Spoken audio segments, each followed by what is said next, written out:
Well, for more on the 2016 Our Oceans Summit and the blue economy, I'm joined by Gavin Gibbons. He's the spokesman for the National Fisheries Institute. Welcome to the show. Thank you, I appreciate it. Now, as we heard there, President Obama has designated America's first marine national monument in the Atlantic Ocean. But how is this going to affect fishing in that region? Well, that's a concern that we have because that particular question hasn't really been answered yet. When you think about sustainability, you have to think about it in multiple facets, and one of those facets is economic. And off the coast of Massachusetts, right there in New England, there are tens of thousands of jobs that are supported by the marine economy. Now, we've seen that President Obama also extended a marine national monument off the coast of his home state of Hawaii. If these so-called designations continue, what does this mean then for the fishing industry overall? Well, what we really don't want to see is sort of passive fisheries management. We don't want to see people say, what you can do is just go out onto a map and draw a circle and say, don't fish here, and that counts as fisheries management, because it really doesn't. And there are countries across the globe that have their own challenges in terms of fisheries management. And we don't want them to see that as an example. We want them to use the example that the National Oceanic and Atmospheric Administration has, and that is do the science, understand the ground truth science, and then decide how to address a stock. Don't just write on a map. So with that being said, instead of just using this kind of spot approach, what would then perhaps be a better strategy? Because you do have to balance economic development with environmental capacity. Without question. But that's where the science comes in. Because when you talk about establishing what the maximum sustainable yield of a specific fishery is, sometimes that means more fishing and sometimes it means less. So there is a give and there is a take. But that's active. That's active fisheries management. It's not this passive fisheries management that says, just don't go here. Now, with the government stepping in, you also have companies that are, as you said, like fishing in sustainable ways and really supporting local and regional economies. What happens to their livelihoods as we see this increasing ban or limitation on commercial fishing? That's a question that we want answered before these particular decisions are made.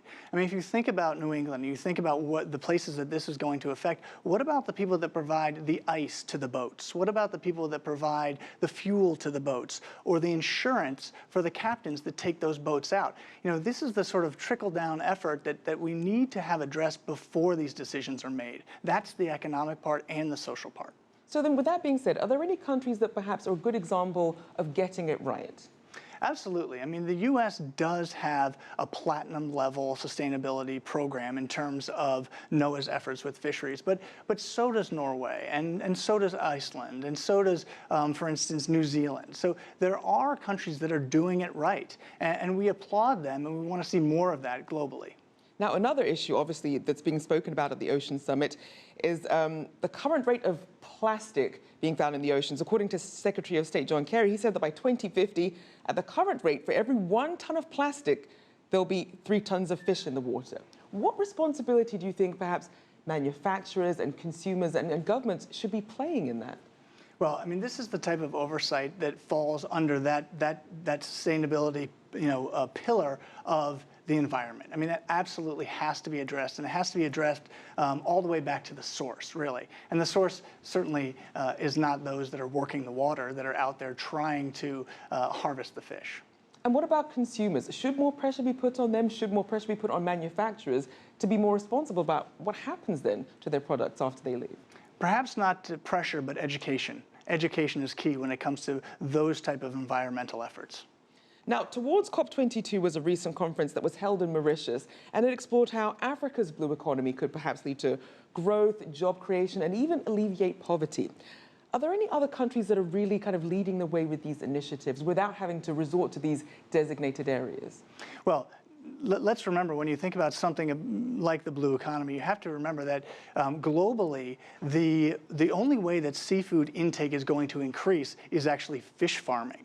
Okay, so the oceans as it is are really fished to their maximum sustainable yield. So as long as we put the same type of oversight that we have now or more in certain areas, then the oceans will continue to produce what we have now. But to increase that, we have to look towards aquaculture. And we're going to see fish farming increasing globally as we go forward. Now, are there any examples when you look at some of the models that you're seeing? So we're saying that some of these designated areas, without that use of science, really isn't working. Are there any other initiatives in the works then that could perhaps bridge that gap?